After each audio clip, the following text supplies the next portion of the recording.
Malade association professionnelle, ensemble aidons nos aidants. Je suis accompagnée de Laurent Gillot en co-animation. Si jamais vous ne le connaissez pas, mais je pense que ça va être difficile, c'est le président de la F3M et il est également malade et aidant. On fait un petit point rapide sur le chat. Donc, comme d'habitude, le chat est en bas à droite. Vous pouvez écrire des messages, nous dire bonsoir, de où vous venez. Et si vous avez des questions, et seulement si vous avez des questions, n'hésitez pas à activer la petite bulle. Dès qu'elle devient bleue, votre message sera bleu et on peut identifier les questions et on les posera à Karen, bien évidemment, plus tard. Et je laisse la parole à Laurent. Bonjour à tous, donc Laurent Gillot, comme présenté Audrey, je suis président de l'association, malade moi-même depuis 2015 et puis aussi aidant. Voilà, donc un titre un peu provoquant, un titre de webconf. Voilà, je pense que c'est un sujet pour lequel moi je me bats beaucoup au niveau de l'association, l'idée qu'il faut aussi prendre soin de nos aidants. Je laisse la parole, Oui. Je ne sais pas, Sabrina par exemple, voilà, te présenter. Ok, bonjour, bonsoir, moi c'est Sabrina, j'ai 52 ans, je vis à Paris aujourd'hui, mais je suis niçoise d'origine, et je suis à la fois aidante, j'ai été aidante, et myélomane aussi, et soignante, et voilà, donc je vis avec ça depuis une douzaine d'années, et voilà, je vais parler un petit peu de mon parcours et mon expérience. Merci Sabrina. Katia, je t'en prie. Oui, bonsoir, je m'appelle Katia, donc je suis de Lille, j'ai 52 ans, j'ai 2 enfants de 18 et 16 ans et j'accompagne mon mari depuis 10 ans, donc qui a un myélome, qui est tombé malade en 2014 et qui a eu une autre greffe, puis une deuxième autogreffe en 2018 pour une première rechute, puis un carticelle en début d'année en 2024. Voilà, donc je suis là pour témoigner de mon rôle d'aidante et j'espère pouvoir effectivement aider tous les aidants et les malades qui nous écoutent ce soir. Karen, Alors, écoutez, bonsoir à toutes et à tous. Donc, certains me connaissent déjà, hein, voire m'ont beaucoup vu. Il faudra le dire, si vous en avez marre, hein, on pourra trouver des relais.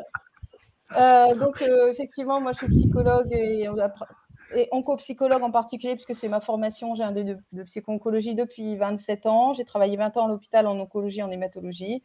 Et effectivement, j'accompagne et je participe au projet de la F3M depuis un certain nombre d'années. Et par ailleurs, j'ai toujours une activité clinique auprès des patients et des proches. Et donc, en tout cas, je participe et je suis encore très heureuse de participer à ces webconf ce soir sur, on va dire globalement les conséquences du myélome multiple sur les relations, sur la vie sociale et puis sur nos aidants, sur ceux qui nous accompagnent. Et ce soir, avec peut-être un focus un petit peu plus important que d'habitude sur le vécu de ces aidants et sur comment on peut encore mieux les aider et les accompagner dans leur propre vécu de cette épreuve du myélome multiple. Merci. Peut-être que Audrey, tu vas nous refaire un petit coup de technique avant qu'on commence sur le fond, non? Ou non? Ouais, un petit coup de myélonette, écoute, et comme ça, après, je vous laisse tranquille. Donc, si jamais vous ne connaissez toujours pas la plateforme de la F3M qui est Myélonette, c'est un MOOC, donc là où vous pouvez retrouver toutes les informations qui ont été mises à jour sur la maladie, les traitements, les aidants d'ailleurs, thème du jour, ça fonctionne aussi. Donc, pour y accéder, c'est assez simple. Il suffit d'être inscrit donc sur la f3m.org et de suivre donc les petites flèches pour arriver donc sur le MOOC. La première fois que vous y arrivez, on vous demande tout simplement un identifiant. Donc l'identifiant, ne vous prenez pas la tête, ne mettez pas votre numéro de sécurité sociale, évitez de mettre votre mail, mettez, je ne sais pas, le surnom que vos enfants, vos petits-enfants vous donnent, ça fonctionne très très bien. Et précisez donc votre qualité, si vous êtes malade, aidant ou professionnel. Voilà, et quand tout ça est fait, donc vous arrivez sur l'interface qui sera ici, et en fait, vous avez une multitude de cours que vous pouvez décider de suivre ou non. À chaque fois, ils sont séparés sous forme de thématiques, et vous participez. Il y a un espace commentaire, et d'ailleurs, jusqu'à dimanche, donc ce dimanche, le MOOC est tutoré. Donc, qu'est-ce que ça veut dire, MOOC tutoré? C'est tout simplement qu'il y a des tuteurs qui sont malades, qui sont aidants, qui sont là pour répondre à vos questions que vous mettez justement sur le MOOC. Néanmoins, la plateforme reste ouverte toute l'année. C'est juste que là, en y participant pendant que c'est tutoré, vous êtes un peu plus certain d'avoir des réponses à vos questions. Voilà. Donc, je vous laisse sur ces belles paroles et je passe la parole à Laurent. Je vais commencer déjà à répondre à des questions, voilà.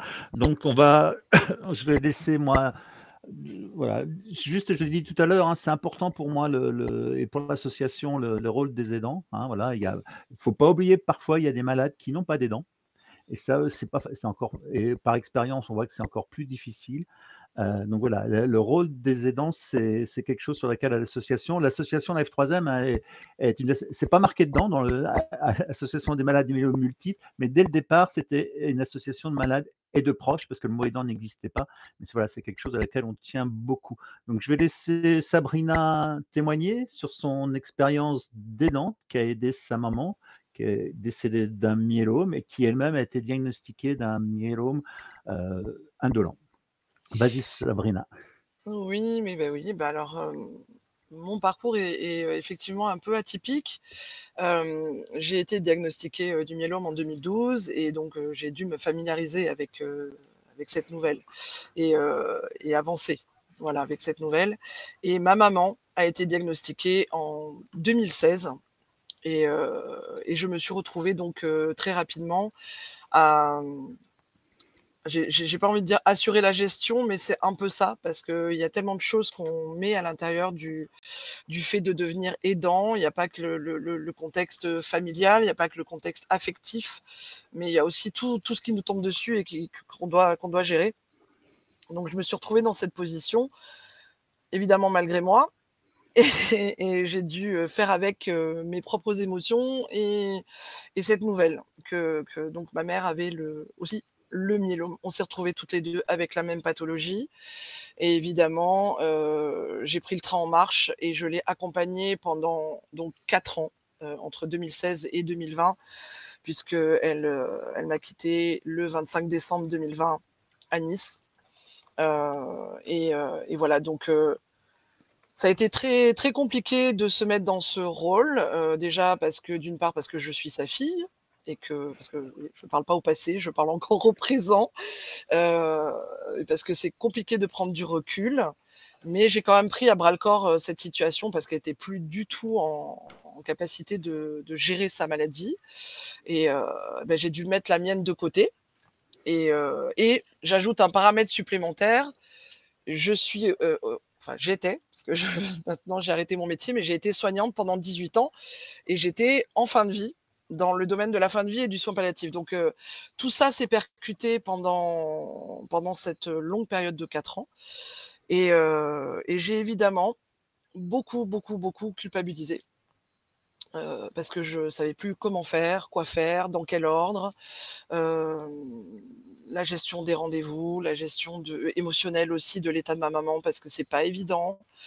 Il y a eu des phases très complexes où je l'accompagnais dans tous ses rendez-vous, évidemment, et je me suis retrouvée parfois un peu démunie, même si évidemment j'avais mes connaissances en tant que soignante de savoir un peu ce qu'il en retournait et de la manière dont ça pouvait se passer. Évidemment, le contexte technique faisait que je comprenais beaucoup de choses, mais le contexte émotionnel était beaucoup plus difficile, parce que prendre du recul par rapport à sa propre maman qui a la même maladie que soi, c'est très compliqué. Et je me suis retrouvée effectivement démunie en tant qu'aidante, de pas savoir vraiment est-ce que je faisais bien, est-ce que je faisais mal, est-ce que je suis rentrée dans une spirale après d'épuisement, on va dire, parce que être face à cette maladie-là qu'on connaît par cœur, entre guillemets, envers la personne qui nous est le plus chère, ma maman, c'était très compliqué à la fois de prendre le recul, de parler de ça avec elle, de lui apporter, parce qu'à un moment donné, elle m'a tout déchargé, c'est-à-dire qu'elle m'a dit tiens, non mais moi je comprends rien, je veux pas savoir, enfin les médecins c'est compliqué, les ordonnances, les rendez-vous, les prises de rendez-vous. Donc parler de ça c'était très compliqué avec elle, vraiment c'était. Donc du coup je portais vraiment ça. Et à ce moment-là, quand elle s'est retrouvée dans les hospitalisations, les rendez-vous médicaux, je me suis retrouvée un peu seule.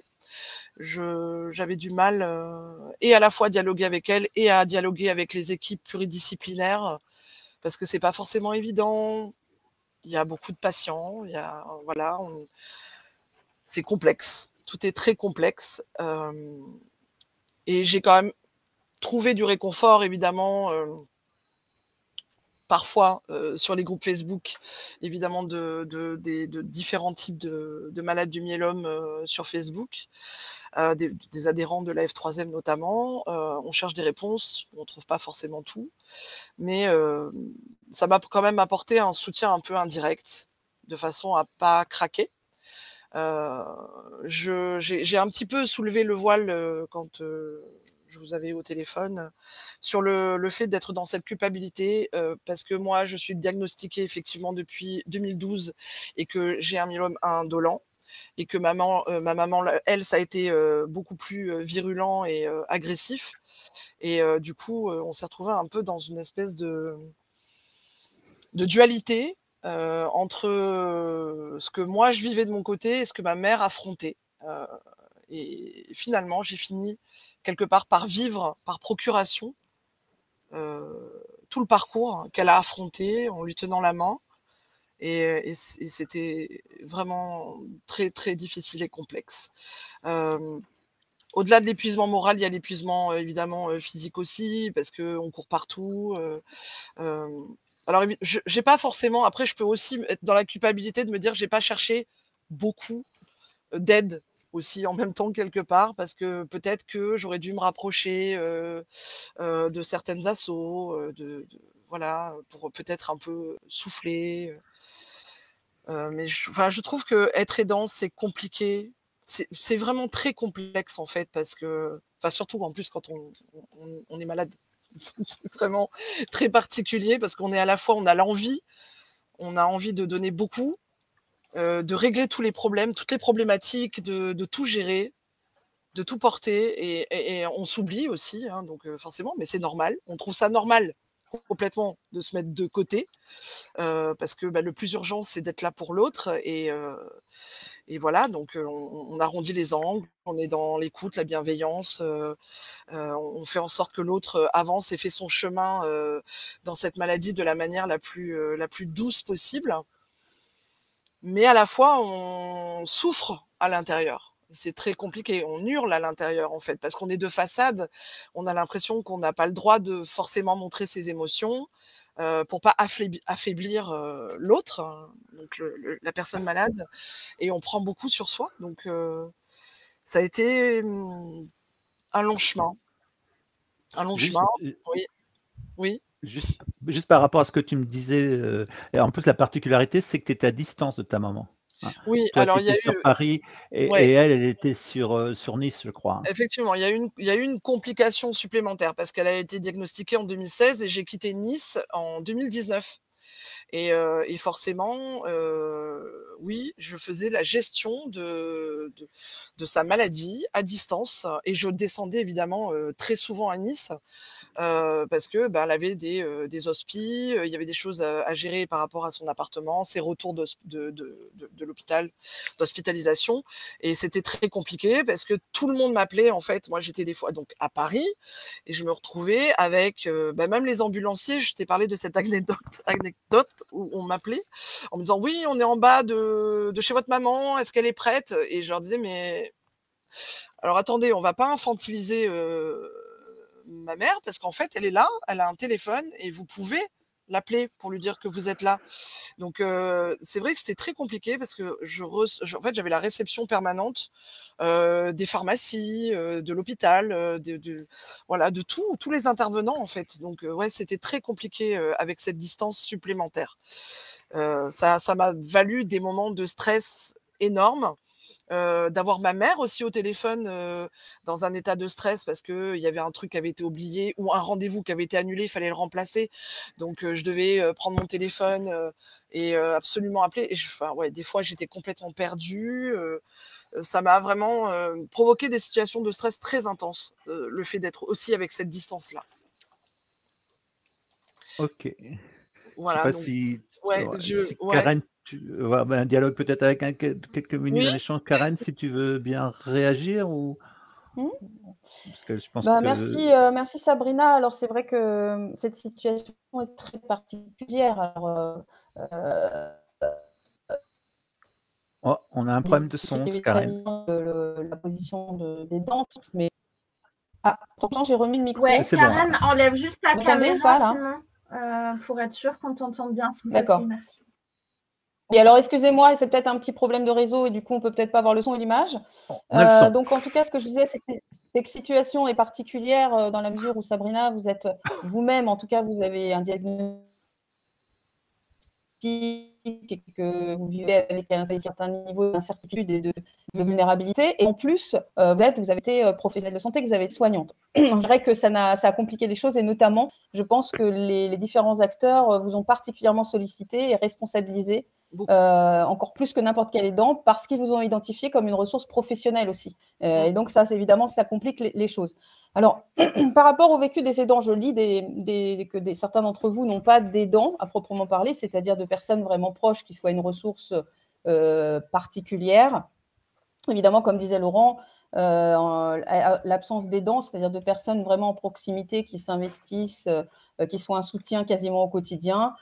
Là, c'est évidemment beaucoup plus difficile de vivre l'épreuve de la maladie qu'avec des aidants. Ça, effectivement, dans ces cas-là, il est important de pouvoir solliciter les associations, les professionnels. Ça ne remplace pas, bien sûr, mais a fortiori, si on n'a pas d'aidants, il faut absolument se rapprocher de ressources qui ne seraient pas des proches, mais qui pourraient nous accompagner, nous conseiller, nous rassurer. Ça existe, il y a quand même des ressources, donc ça, évidemment, c'est particulièrement difficile. Pour reprendre les difficultés des aidants, de l'aidant, là, vous avez bien parlé de certains points. Sabrina, d'abord, moi, j'ai envie de dire l'angoisse, la peur, parce qu'effectivement, quand on a un diagnostic de myélome multiple, quand on est malade, évidemment, on a peur. On rentre dans un univers d'incertitude, on a peur pour son intégrité, on a peur pour sa vie. Et bien sûr, nos proches, et a fortiori les aidants, les gens les plus proches de nous, sont très inquiets, très angoissés. Sauf que, comme vous décriviez, Sabrina, ils ne s'autorisent pas forcément à l'exprimer. Donc, en fait, on est aussi angoissé que les malades, souvent, mais avec moins, en tout cas, on s'autorise moins éventuellement à l'exprimer. Donc, c'est une difficulté. Alors, c'est un bouleversement, le myélome, pour les aidants, bien sûr, que ce soit le conjoint, que ce soit des enfants adultes qui s'investissent. Notre vie est totalement bouleversée. La vie est totalement sans dessus-dessous, complètement orientée et dirigée par la maladie, par les impératifs, par les aléas, par les prises de sang, par les soins, par les consultations, enfin, si vous voulez, et par le vécu psychologique de notre proche qui est malade. La vie est totalement bouleversée pour l'aidant aussi. Vous parliez de la culpabilité, Sabrina, je crois que c'est un sentiment que beaucoup d'aidants connaissent ou ont connu. On se demande, alors on se sent coupable, alors est-ce qu'on fait tout ce qu'il faut ? Des fois, on est confus, on est dépassé. Est-ce qu'on ne devrait pas y arriver mieux ? Est-ce qu'on n'aurait pas pu trouver des solutions ? Est-ce qu'on n'aurait pas pu être là à ce moment-là ? Enfin bon, en tout cas, on peut se poser des tas de questions sur qu'est-ce qu'on pourrait faire de plus et de mieux. Donc, le sentiment de culpabilité est un sentiment largement partagé par les aidants. Et puis on peut se sentir des fois coupable de pas supporter la situation, de s'agacer, d'en avoir marre. C'est-à-dire que on bascule entre j'en ai ras-le-bol, c'est pas possible, c'est insupportable, et je me sens coupable de ressentir ça. Et pourtant, ce sentiment-là de plus en pouvoir ou de vouloir un peu plus de légèreté ou d'insouciance dans sa vie, c'est totalement légitime, et aucun aidant n'a pas connu ce sentiment de vouloir à un moment donné se mettre à distance de cette maladie et de toutes les contraintes et de toutes les pressions et de toutes les inquiétudes qui vont avec. Alors, qu'est-ce que les aidants peuvent avoir comme difficulté? Moi, je vous partage ce que j'entends en consultation avec des aidants qui sont libres de s'exprimer. Bien sûr, le sentiment d'isolement et de solitude. Vous l'avez bien exprimé, Sabrina. Ça, certains aidants se sentent très seuls, en fait, par rapport à la situation.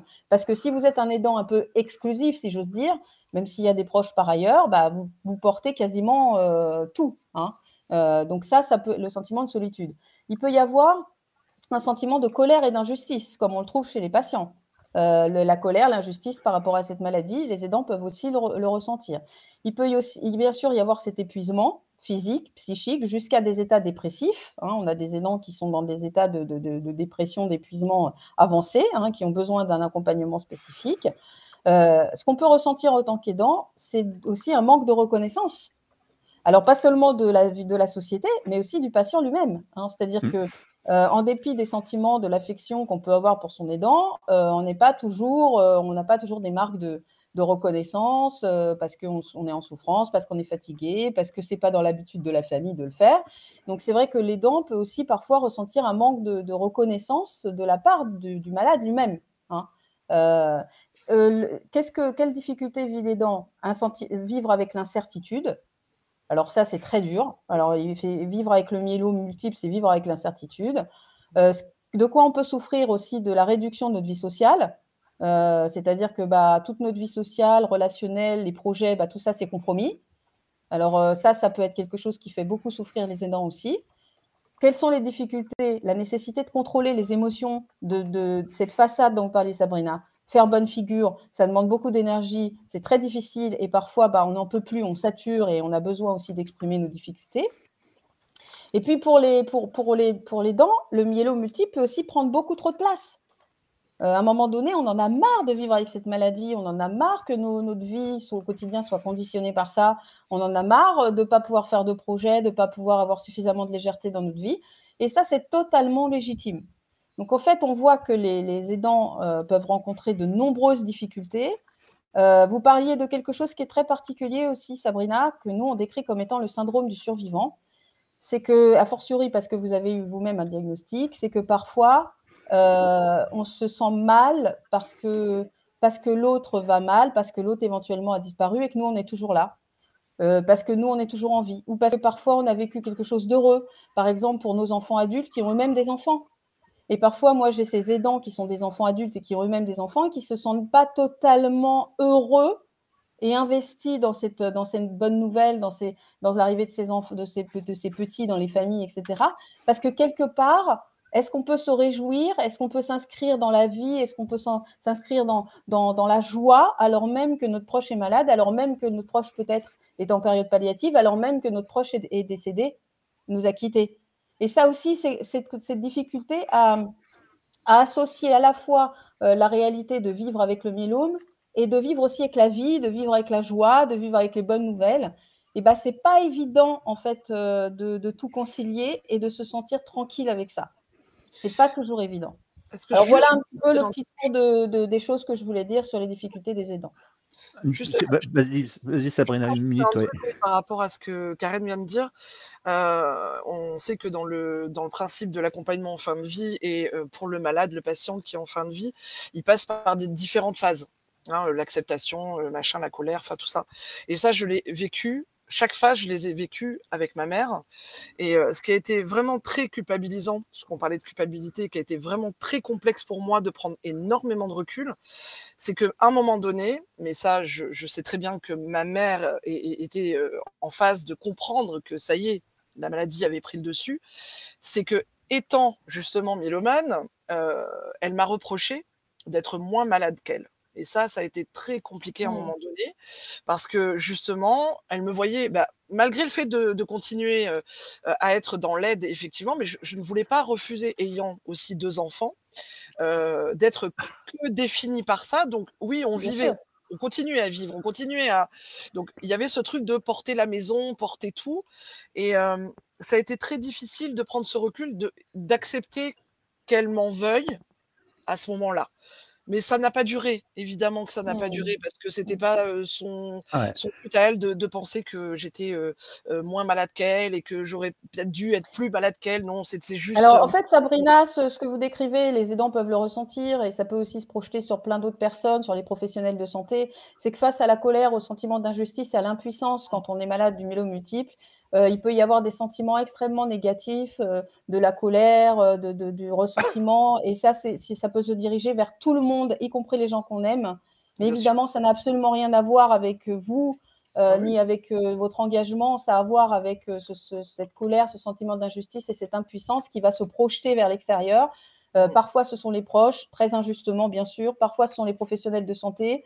Aussi, De oui. par et ça, c'est aussi à comprendre pour nous qui sommes aidants, qui sommes accompagnants, que parfois, il y a une certaine hostilité qui s'exprime vis-à-vis de nous et qu'évidemment, ça n'a rien à voir ni avec notre engagement qui est tout à fait, positif, louable et nécessaire, ni avec l'amour que les malades nous portent ou la considération qu'ils nous portent en tant que professionnels de santé. C'est vraiment ce qu'ils ont à vivre eux, avec quelles émotions, quels sentiments ils ont à se débattre. Mais c'est vrai que c'est important de dire aujourd'hui, y compris aux malades qui nous écoutent, que parfois, eux, dans leur difficulté à gérer certaines émotions et certains sentiments, ils projettent sur l'extérieur, y compris sur les gens qu'ils aiment, des choses négatives qu'ils n'ont certainement pas envie de projeter. Mais c'est bien aussi que vous puissiez le dire et qu'ils puissent l'entendre. Oui, oui, oui. Ouais, on va passer la parole à. Merci Sabrina, c'est bien déjà. Tu as mis un haut niveau déjà de réflexion pour tout le monde, je pense. Il y a plein de réactions. Katia, je vais te laisser la parole. Voilà, pour présenter Ok, aussi notre ouais, merci. expérience d'aidante. Moi, je voudrais commencer par le fait de dire qu'en effet, le rôle d'aidant, c'est pas un rôle simple. Parce que quand on a l'annonce de la maladie, on se prend un tsunami vraiment en plein visage. Et pour autant, pour l'aidant, la vie continue. Hein, il faut continuer à aller au travail, il faut continuer à être fort à la fois pour les enfants et pour son mari. Donc, c'est une situation qui est pas facile. On n'est pas du tout accompagné. Moi, il y a 10 ans, si j'avais pu bénéficier de ce type de conférence comme celle qu'on fait aujourd'hui, ça m'aurait beaucoup aidé. Et puis, on n'est pas au centre des attentions. Alors, j'ai aucune rancœur vis-à-vis de mon mari par rapport à ça, on en a déjà souvent parlé. Mais c'est vrai que toute la famille, les amis, se focalisent sur le malade et finalement, l'aidant, il est à côté, il souffre tout autant et on lui demande jamais quand il va. Voilà. Et en fait, ça, je l'ai exprimé à mon mari au bout de la première année. Quand les traitements étaient finis, on a eu un moment où on s'est parlé vraiment et je pense que c'est là qu'il a pris vraiment conscience de la difficulté de l'année que je venais de passer, de ce que j'avais vécu, de ce que j'avais souffert. Bon, il a aussi, lui, exprimé des choses.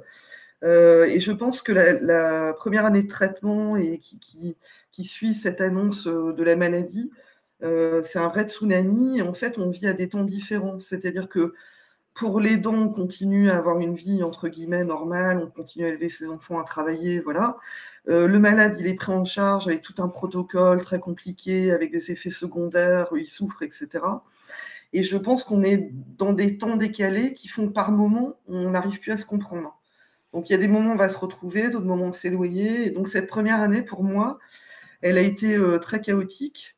Quand mon mari est tombé malade, son myélome était déjà à un stade très avancé. Donc les premiers temps, il avait des douleurs très fortes, il n'arrivait plus à se lever de son lit, il n'arrivait plus à lasser ses chaussures, il hurlait, enfin il dormait parfois dans un fauteuil la nuit. Donc c'était très dur pour moi de le voir comme ça. Donc j'ai compris qu'il y avait vraiment une courbe du deuil à faire, enfin vraiment une courbe d'intégration, mais que je compare à la courbe du deuil parce que je suis passée par toutes les émotions négatives, la colère, l'incompréhension, l'impuissance, voilà.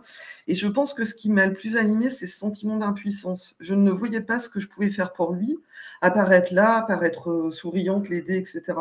Donc j'ai eu besoin de comprendre et d'agir. Donc très vite, j'ai mis en place un certain nombre de ressources pour aller sur des thématiques plus positives. Donc la première chose que j'ai faite, c'est que j'ai lu énormément. J'avais besoin de comprendre ce qu'était le myélome, ce qu'était le cancer, d'où ça venait, pour essayer d'agir sur les... On sait que c'est une maladie aujourd'hui multifactorielle, hein, mais pour essayer d'agir sur un certain nombre de facteurs. Et par exemple, j'ai décidé de changer notre mode d'alimentation. Alors, on mangeait pas mal avant, mais voilà, j'ai changé des choses. Je me sentais actrice quelque part en faisant ça. Ensuite, j'ai pratiqué, je me suis tenue à mes séances de sport. Et ça, j'avoue que rien ne dérogeait à ça parce que j'avais vraiment besoin d'évacuer le stress. Voilà, j'ai découvert les plaisirs de la marche, le fait d'aller m'aérer l'esprit, de redécouvrir le contact à la nature, au vivant. J'ai fait des massages. J'ai également pratiqué du shiatsu et travaillé sur l'énergétique chinoise. Et puis, j'ai testé plein de thérapies, puisque je travaille dans les ressources humaines, donc j'ai pas mal de coachs qui m'entourent. Donc, je me suis intéressée au fur et à mesure des livres que je lisais à des thérapies brèves. Donc, j'ai eu l'occasion de pratiquer l'EMDR, qui est une thérapie qui permet de traiter les traumas. Or, pour moi, l'annonce de la maladie et les quelques jours qui ont suivi aux urgences, c'était traumatisant et ça me réveillait la nuit. J'avais des images qui me revenaient en permanence. Grâce à 2 séances de MDR, ces 2 séances m'ont vraiment permis de me dissocier de cet émotionnel polluant qui pouvait effectivement me pourrir mes nuits. J'ai pratiqué l'hypnose, j'ai fait de la kinésiologie, j'ai rencontré des thérapeutes super. Et encore aujourd'hui, 10 ans après, je suis régulièrement accompagnée par une thérapeute qui m'a beaucoup aidée. Sur les thématiques de stress et de sommeil, j'ai aussi testé l'homéopathie et les plantes. Je voulais pas être sous anxiolytique ou autre, voilà. Ça a plutôt bien marché, ça prend un peu de temps, mais au final, c'est efficace parce qu'évidemment, les premières nuits, elles sont quand même compliquées. Ce que je dirais de tout ça, ça a été un chemin exploratoire qui m'a moi-même nourrie. J'ai appris plein de choses, j'ai rencontré de très belles personnes dans mon parcours de découverte et je pense que c'était aussi un peu un chemin exploratoire pour mon mari parce que quand il a été un peu sorti de ce premier traitement de 2014, je pense que je lui ai donné envie de faire certaines choses. Donc, on s'est formé à la méditation de pleine conscience. Moi d'abord, lui ensuite, les enfants aussi. Les enfants ont aussi fait quelques séances de kinésiologie. Voilà, donc je pense que ce chemin, je l'ai un peu ouvert. En tout cas, pour moi, ça m'a beaucoup aidé. Je pense qu'il ne faut pas qu'on s'oublie en tant qu'aidant. Et ça a pu, lui, l'aider à piocher dans ce que j'avais testé, des choses qui lui ont convenu. Au travail, j'ai été aidée, alors surtout dans les périodes, je n'ai pas hésité à demander de l'aide, surtout dans les périodes d'hospitalisation, que ce soit en 2014, 2018 ou encore cette année en 2024, puisqu'à chaque fois, mon mari était parti pour une hospitalisation d'1 mois. Donc j'ai demandé de l'aide, j'ai demandé de la bienveillance de la part de mon patron et de mes équipes aussi, pour que on temporise un peu les choses. Quand mes enfants étaient petits, on avait convenu avec mon patron que je sortirais plus tôt pour aller chercher mes enfants à l'école. On n'a pas de famille sur la région qui était capable de nous aider, mais je retravaillais après. Voilà, je me reconnectais après, je retravaillais. Et de la même façon, je partageais avec mon équipe le fait que mon mari allait être hospitalisé et que je serais peut-être un peu moins disponible, ou en tout cas pas à tous les moments, à d'autres moments, en fin de journée ou autre, parce que voilà, j'allais à l'hôpital le voir régulièrement. Donc aujourd'hui, j'hésite pas à en parler et j'hésite pas à demander de l'aide non plus. J'ai beaucoup d'amis là en 2024 qui m'ont dit qu'est-ce que je peux faire pour t'aider, et les 2 autres fois également, des amis proches, hein. Et je leur ai dit, en fait, il y a un truc qui me ferait super plaisir, c'est que tu prépares un repas pour nous ce soir, parce que je vais rentrer tard de l'hôpital, les enfants sont encore petits. Et cette personne, elle a fait ça une fois dans le mois d'hospitalisation. J'ai été super touchée, elle avait même acheté un gâteau et des chocolats. Mes enfants étaient ravis, et voilà, c'est des petites attentions. Je voulais aussi passer ce message-là, c'est que parfois quand on est ami d'aidants ou malades, on ne sait pas toujours comment les aider. Bah, parfois, des petites choses comme ça fait plaisir. J'ai aussi des amis qui m'ont dépanné parfois pour aller chercher mes enfants à l'école quand j'avais des séminaires ou autres. Voilà, c'est vraiment des petites choses, mais on peut aussi être aidé par des petits gestes quotidiens, enfin, qui nous dépannent bien. Sur les périodes d'hospitalisation, j'ai aussi beaucoup anticipé. Voilà, mon congèle était plein, mon frigo également. Enfin, j'ai essayé, voilà, d'anticiper, de préparer des plats à l'avance, enfin, de me faciliter la vie. Je l'ai dit, demander de l'aide à des amis. Et aujourd'hui, en fait, ce que je voudrais dire en conclusion, c'est que j'ai appris, en fait, en 10 ans à exprimer mes besoins, auprès de mon travail, auprès de nos amis et auprès de mon mari aussi, avec beaucoup de bienveillance, évidemment. Mais en tout cas, j'ai appris à dire les choses telles que je le ressens. Parfois, je dis à mes équipes: «Ben, aujourd'hui, c'est pas une grande journée de forme». Mais voilà, ça me fait du bien de le dire, je leur demande rien, mais au moins ils savent que c'est pas une journée ensoleillée ce jour-là. On a appris avec mon mari à profiter de la vie dans les moments de rémission et à se dire: «Voilà, il faut qu'on profite à fond de l'instant présent, il faut qu'on parte, qu'on profite d'être à 2, à 4».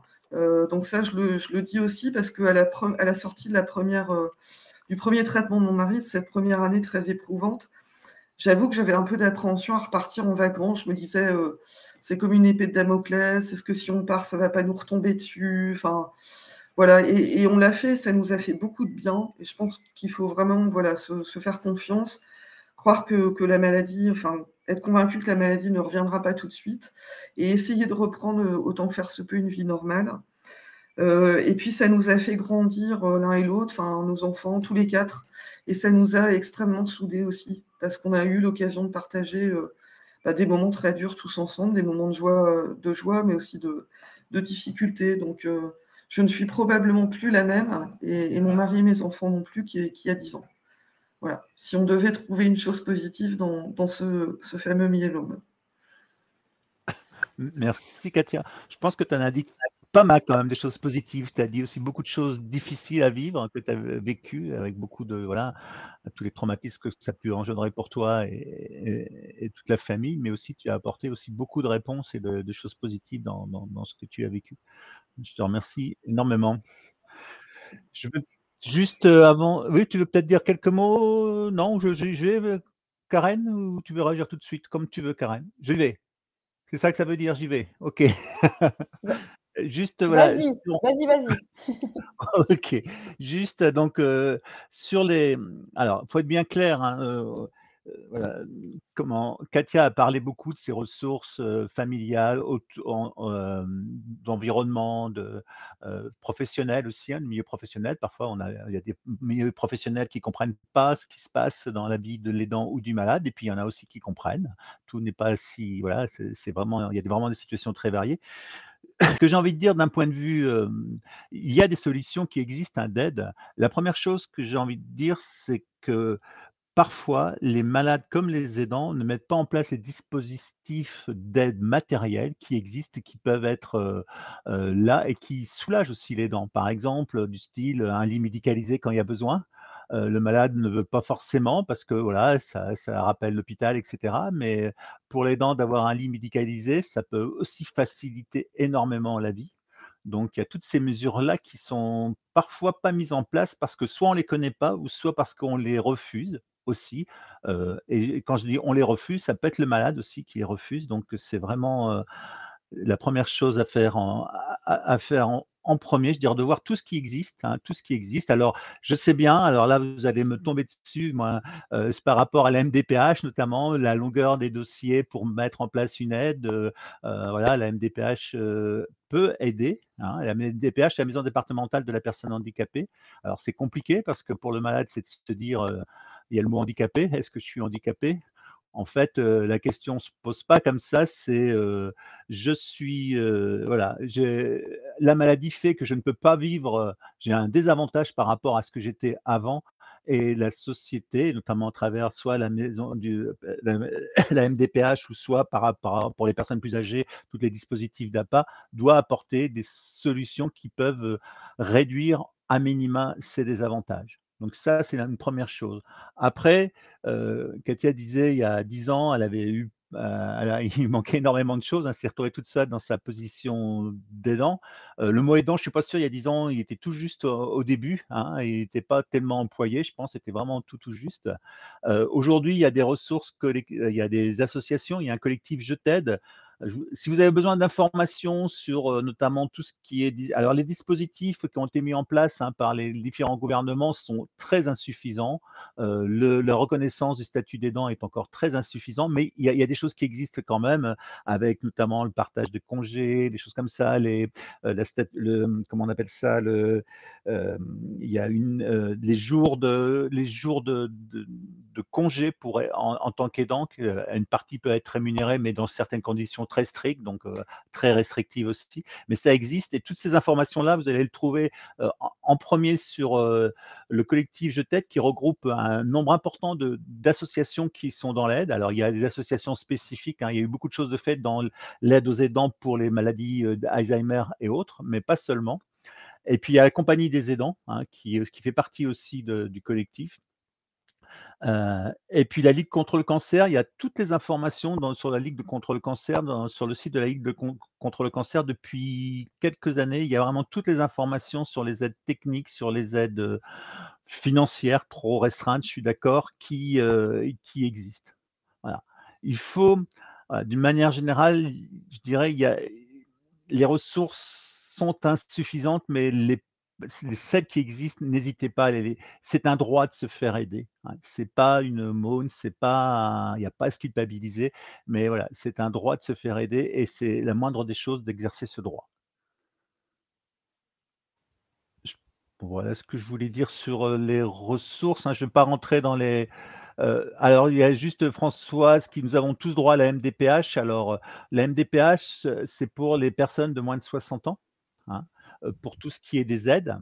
Après, ça rentre dans pour les personnes âgées, mais on peut faire une demande de dossier MDPH aussi après de 60 ans, hein, notamment pour tout ce qui est… Et une aide toute bête, hein, mais c'est par exemple quelqu'un qui ne veut pas faire de demande à MDPH, qui a beaucoup de mal à se déplacer, et la place de parking, de pouvoir utiliser la place de parking qui est auprès de l'endroit où on se trouve, ça peut paraître anodin, mais c'est quelque chose qui peut être important. Je veux dire, de ne pas avoir une demi-heure à galérer en se soutenant à l'aidant ou en fauteuil, ou voilà, de pouvoir se garer juste à l'endroit devant où on doit aller.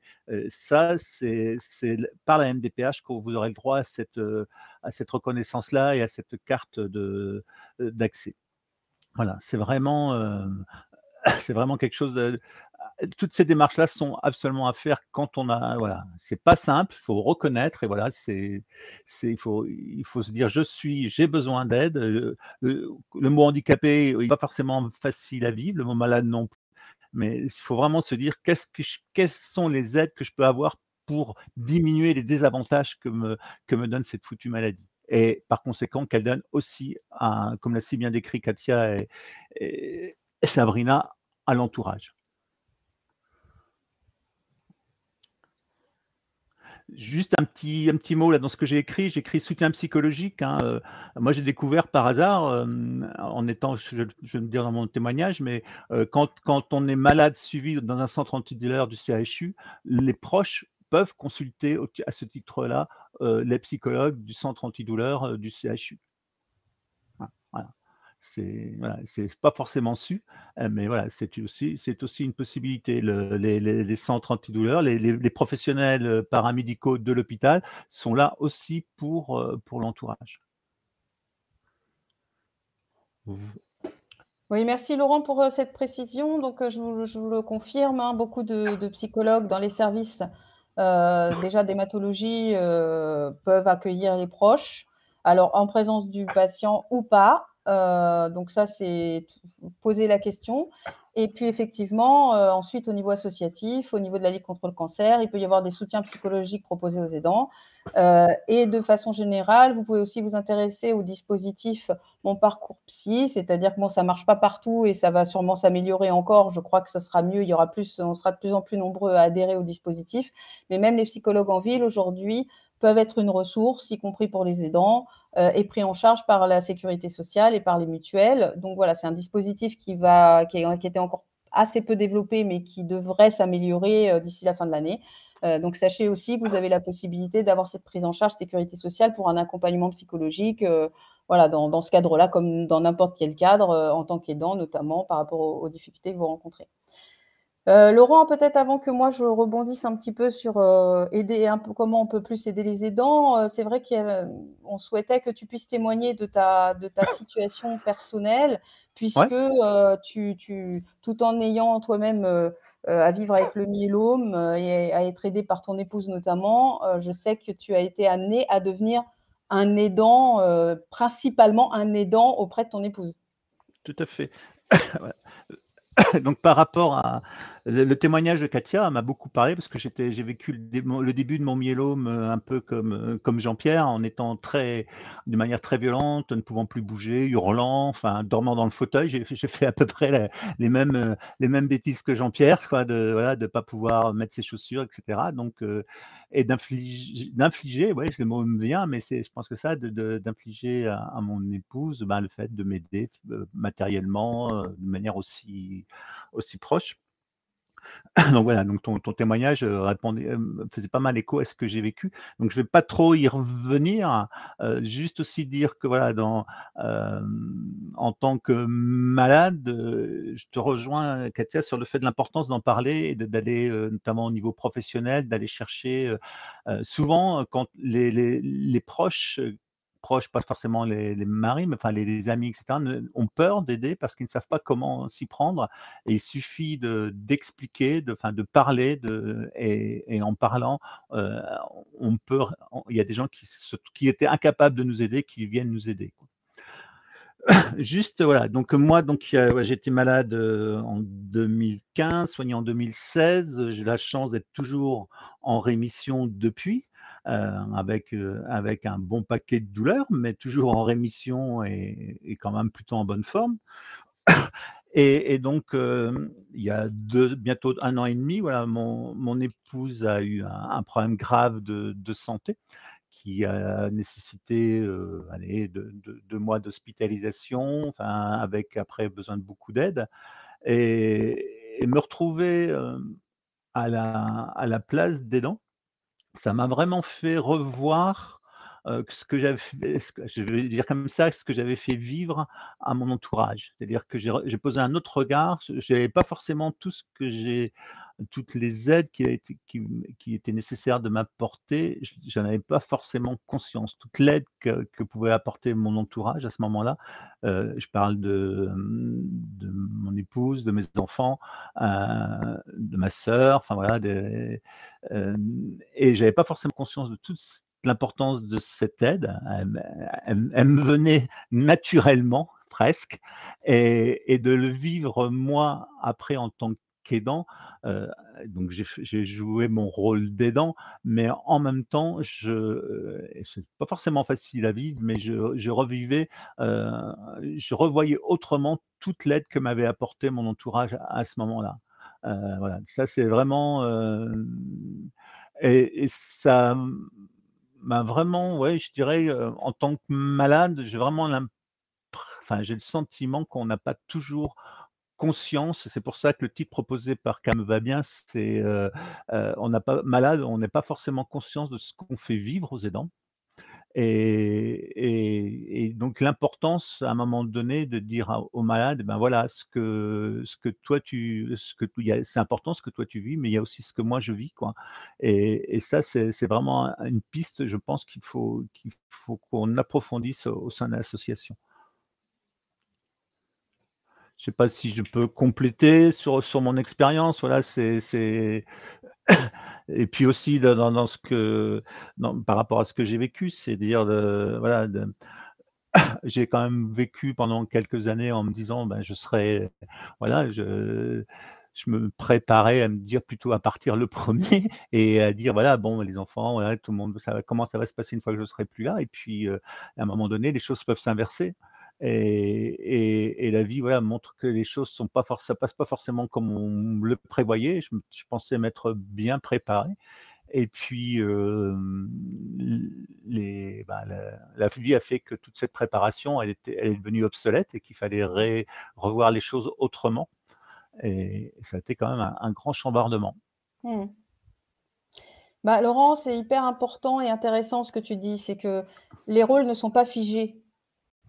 C'est pas, on ne devient pas un malade et on n'est pas limité à son identité de malade, et on n'est pas un aidant et on n'est pas limité à son identité d'aidant. La vie, ça évolue, la vie, il y a plein de bonnes et de mauvaises surprises.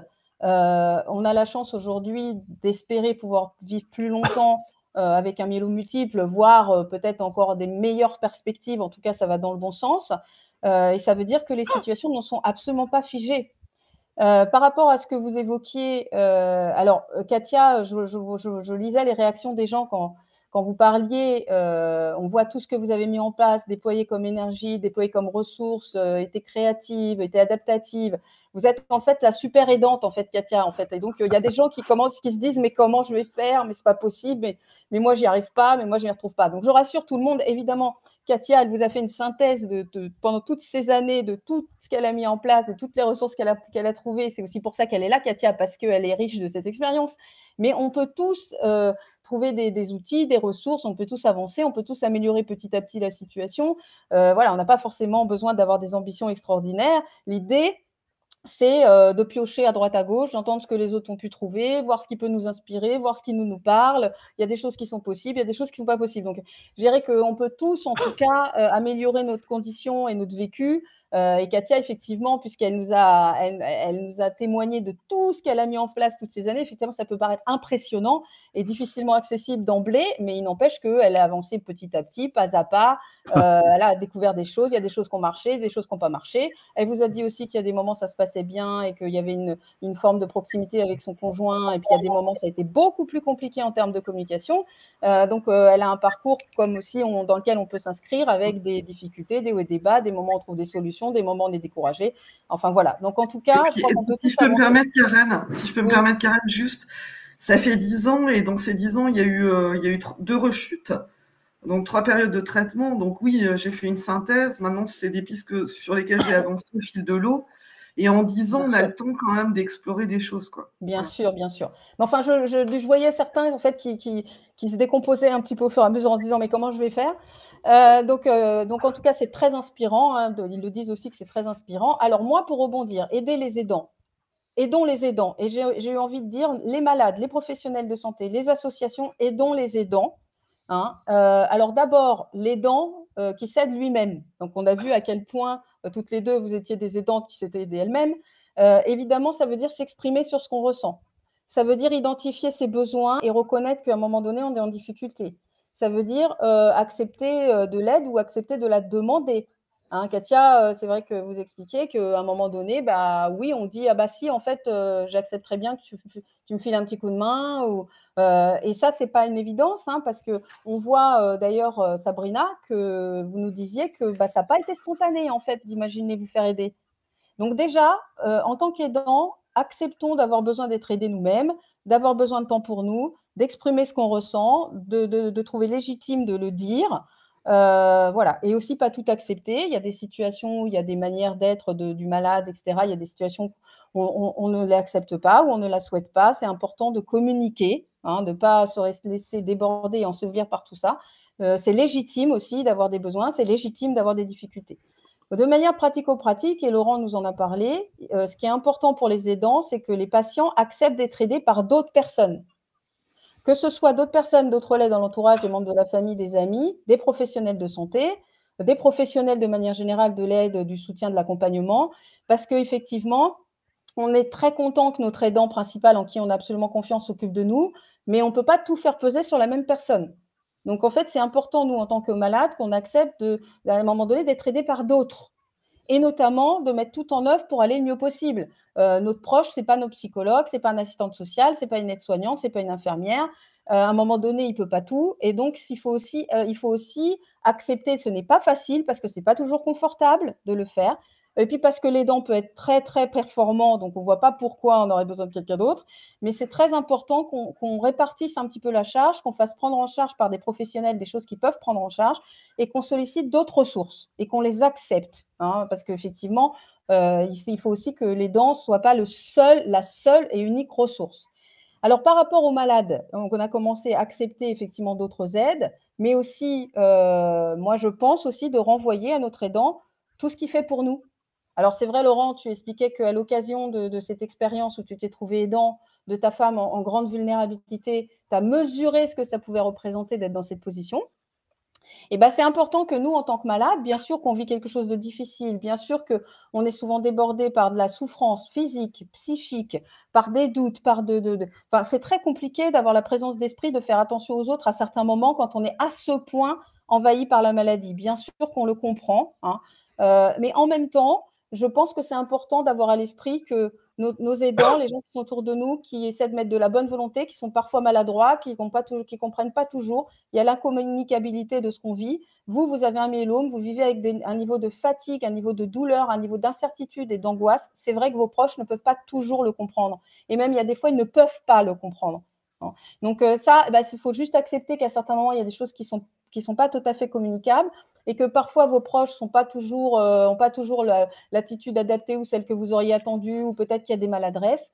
Mais c'est important de louer tout ce qui nous apporte, de dire que c'est important, de remercier, d'avoir de la gratitude, et pas seulement dans sa tête, parce que moi j'ai des patients qui me disent « Oh, c'est tellement important ce qu'elle fait, c'est tellement important qu'elle soit là, si elle n'était pas là, je ne sais pas comment je… » Et je dis « Mais est-ce que vous lui dites non, mais elle le sait. Ah non, non, non, non, ça ne suffit pas, ça. Ce que vous me dites à moi, il faut lui dire à elle. Hein.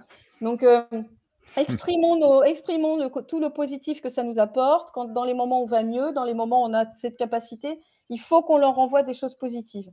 Et puis, par rapport à la gestion de la maladie, c'est vrai que ça prend beaucoup de place, le myélome multiple. Eh bien, ce qu'on peut faire pour nos aidants, qui ne sont pas que des aidants, qui sont aussi des gens qui ont besoin d'aller bosser, qui s'occupent aussi d'autres personnes dans notre entourage, qui eux-mêmes ont leurs besoins, leurs fragilités, leurs fatigues, etc. C'est que nous, malades, alors du myélome, mais aussi d'autres pathologies qui sont lourdes, qui sont chroniques, qui tendent à devenir chroniques et qui impactent la qualité de vie, c'est de ne pas laisser le myélome multiple diriger notre vie et celui de nos aidants. Et ça, c'est le patient qui doit essayer, dans des moments où c'est possible, c'est pas toujours possible, d'essayer de ne pas laisser trop de place à cette maladie. Et concrètement, ça veut dire quoi? Ça veut dire accepter à certains moments de faire des choses, de faire quelques projets, d'avoir un peu plus de vie sociale. À un moment donné, ça veut dire peut-être ne pas exprimer à ce moment-là une énième fois qu'on a mal ou qu'on est inquiet. Ça veut dire peut-être parfois gérer nos émotions à notre niveau et pas tout partager. C'est dur de demander ça à quelqu'un qui est malade, mais en fait, c'est important à certains moments de ménager ceux qui sont autour de nous parce que justement, on en a besoin et qu'il faut qu'ils aillent suffisamment bien dans la durée. Et des fois, c'est dire c'est vrai que j'ai mal, ou c'est vrai que là, je suis angoissée, j'ai mal dormi, etc. Mais ce n'est pas ça que je vais dire en fait.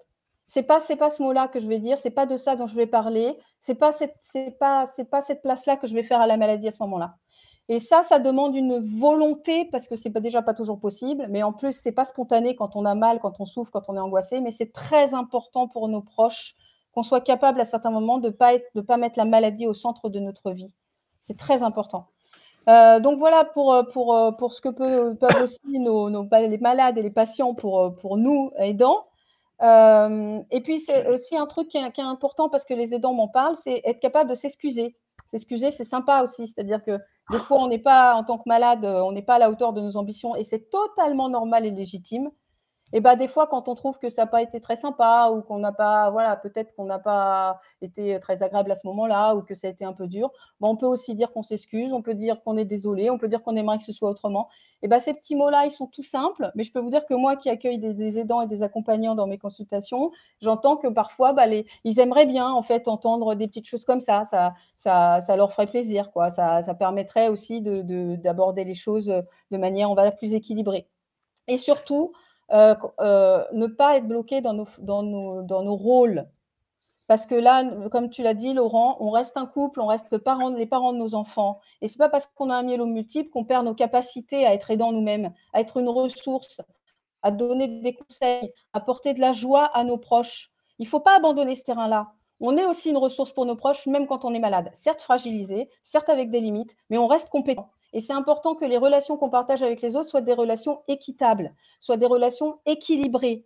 Bien sûr qu'il y a la maladie, mais on n'est pas limité à cette maladie. On est aussi capable, on a aussi des ressources, on est aussi une ressource pour nos proches, pas forcément à tous les niveaux, mais à certains niveaux. Et on le reste même quand on est malade. On ne doit pas être limité, diminué et enfermé dans ce statut de malade. On garde nos compétences, on garde des ressources, on reste une aide aussi pour nos proches. On peut être une aide, on peut conseiller, on peut assister, on peut aider, on peut rendre service. Et ça, il ne faut pas perdre cette compétence qu'on a. On n'est pas seulement un malade, on est aussi compétent, on est aussi quelqu'un qui peut aider les autres et qui peut apporter aux autres, comme d'ailleurs le font beaucoup de bénévoles aujourd'hui, qu'ils soient aidants ou qu'ils soient patients. Bien sûr qu'on garde des compétences et des ressources, c'est même considérable. Et c'est important de rester source d'aide pour les autres, source de réconfort pour les autres, même quand on est fragilisé. Voilà ce que je voulais dire à l'occasion donc de cette webconférence sur comment mieux aider nos aidants. Juste un point, Karen, qu'on n'a pas abordé et qui me semble juste quand même important de dire, c'est que ces dernières années, avec la mise en place de plus en plus importante de l'hospitalisation à domicile, on fait de plus en plus jouer un rôle de soignant, les professionnels en demandent de plus en plus aux aidants. Et ça, c'est quelque chose qui vraiment est remonté de plus en plus par les malades et les aidants. Et c'est pour ça, je pense qu'il faut vraiment que les aides aux aidants et que les aidants soient entendus davantage aussi par les professionnels. Parce que c'est vrai que c'est pas simple pour les professionnels. Combien de fois moi j'ai discuté avec beaucoup de médecins qui disent oui, mais là il était accompagné de sa femme, mais c'est tout le temps elle qui parle, c'est celle qui pose les questions, et elle la laisse pas parler, ou etc. C'est compliqué d'avoir les deux en même temps. Oui, ça peut être compliqué, mais pour autant à un moment donné c'est indispensable, quoi. Et d'aussi écouter l'aidant, ce qu'il a à dire, ça me paraît. On peut pas à la fois demander à l'aidant par exemple de dire que tout ce qui s'est passé pour le malade et puis pas l'écouter pour le reste, quoi. Ça, c'est vraiment quelque chose qui est très, très souvent remonté dans ces derniers mois dans tout ce qu'on peut avoir comme enquête ou échange avec les malades et les aidants. Et ça, c'est important de relayer ça parce que nous, professionnels de santé, on doit l'entendre, on doit l'intégrer pour nous améliorer dans l'accompagnement et dans nos pratiques. Et ça, c'est aussi le rôle de la F3M que de porter ces messages-là et de sensibiliser aussi les professionnels de santé, y compris les médecins avec lesquels on collabore quand même étroitement, mais qui eux aussi ne comprennent pas forcément tout et n'ont pas forcément la position adaptée ou toujours juste. Et donc, c'est important qu'on communique sur ces besoins-là ou ces ressentis-là, y compris des aidants, bien sûr. Tout à fait. Et d'ailleurs, j'interviens régulièrement auprès des médecins. Aujourd'hui, ils ont plutôt tendance à mettre le malade au centre du dispositif. Et moi, je leur présente à chaque fois plutôt un triangle où il y a le malade, l'aidant, son entourage, et puis les médecins. Et puis il y a des relations entre chacun des 3 points là. Et puis, nous, notre boulot association, c'est d'aider à améliorer ces relations, hein, les relations entre le malade et les soignants, le malade et l'aidant. Et puis le malade et le médecin, évidemment. On va peut-être dire un petit mot parce que je crois qu'on s'oriente vers la fin. Ouais, on est pas mal dans les temps. Vas-y, Karen, si tu veux. Écoutez, juste rapidement, merci. J'étais très contente encore de participer. J'espère que ça aura été utile. Et puis maintenant, comme on a la chance d'avoir des perspectives de vivre longtemps avec le myélome ou peut-être même un jour de plus en entendre parler, hein, je crois que les espoirs sont permis. Et il faut se rappeler que maintenant, aujourd'hui, vivre avec le myélome multiple, c'est pas un sprint, c'est une course de fond. Et on ne peut pas aborder un sprint comme une course de fond. Et donc, on ne peut pas se focaliser 100% sur la maladie, sur l'aide aux malades, sur gérer la maladie. À un moment donné, il faut de la place pour le reste, parce que si ça doit durer des années et des années et des années, on peut pas se concentrer 100% sur la maladie et sur le statut de malade. Et donc, il y a d'autres équilibres à trouver. Katia, si tu veux dire quelques mots. Merci Karen pour tous les éclairages. Voilà, je pense, vous avez dit beaucoup de choses très justes. Donc c'était vraiment intéressant. Je suis ravie d'avoir pu participer. Encore une fois, tout ce que j'ai testé, c'est sur une échelle de 10 ans et que, comme vous l'avez dit Karen très justement, c'est une course de fond. Donc pour les dons aussi, c'est une course de fond et petit à petit, il faut cheminer et vraiment essayer de trouver les moyens, les choses qui nous ressourcent le plus. Mais voilà, ravie d'avoir participé à cette conférence. Merci. Sabrina, si tu veux dire un petit mot. Oui, en fait, juste rebondir sur ce qu'a dit Karen tout à l'heure sur les principes d'être dans la vie, en fait, vis-à-vis de nos proches, nos enfants, notre famille, de comprendre. Alors, on essaie de faire comprendre moi, depuis 12 ans, j'explique que j'ai ma propre temporalité. J'ai ma façon de voir les choses, hein, le côté de se projeter dans l'avenir, c'est toujours complexe quand on a un diagnostic et qu'on est malade et qu'on connaît cette maladie. Mais je voulais juste dire une chose très importante, c'est que c'est pas ça qui me définit. Et je tiens vraiment toujours à prendre un peu cette espèce de recul et de pas mettre cette pression permanente de mon parcours de mylomane avec tout ce que j'intègre là-dedans, les rendez-vous, les angoisses parfois qui arrivent, mais juste une note d'espoir à dire, bah en fait il faut vraiment, enfin il faut, non c'est pas il faut, c'est on essaye. Et on y arrive le plus souvent de se mettre du côté du positif de la vie et de voir les choses, le verre à moitié plein plutôt qu'à moitié vide, quoi, et d'avancer. Et comme a dit Karen, c'est vraiment sur du temps, course de fond. C'est pas un marathon non plus. C'est pas non plus un truc où on doit. Il faut peut-être aussi se préparer, mais de la bonne manière et en prenant son temps et en profitant aussi du temps qui passe avec nos proches. Merci. Merci beaucoup en tout cas pour Merci Sabrina. Et puis vraiment, merci à Sabrina et à Katia, parce que je pense que toutes les deux, c'est la première fois. Enfin, Katia, là en ce moment, tu témoignes beaucoup pour la F3M, hein, notamment vous avez fait, pour ceux qui sont sur le MOOC, avec Jean-Pierre, son mari, et ta fille, je crois, hein, vous avez fait un film témoignant sur votre expérience, donc c'est accessible sur le MOOC. Merci vraiment à toutes les deux, parce que vous êtes nouvelles comme témoins, et c'est important aussi de vous apporter votre éclairage qui est un peu différent de ce qu'on a habituellement, et je trouve ça vraiment très très bien. Merci vraiment du fond du cœur à toutes les deux. Et puis Karen, voilà, comme d'habitude, bravo, bravo à toi. Merci à vous. L'équipe. Et Audrey qui nous a assuré la technique, nickel, bravo. Merci à tous, et puis voilà, passez le plus bel été possible, hein, en faisant plein de choses, en étant créatif, en vivant la vie le mieux possible, et puis on se dit à très bientôt. Au revoir. Au revoir. Au revoir.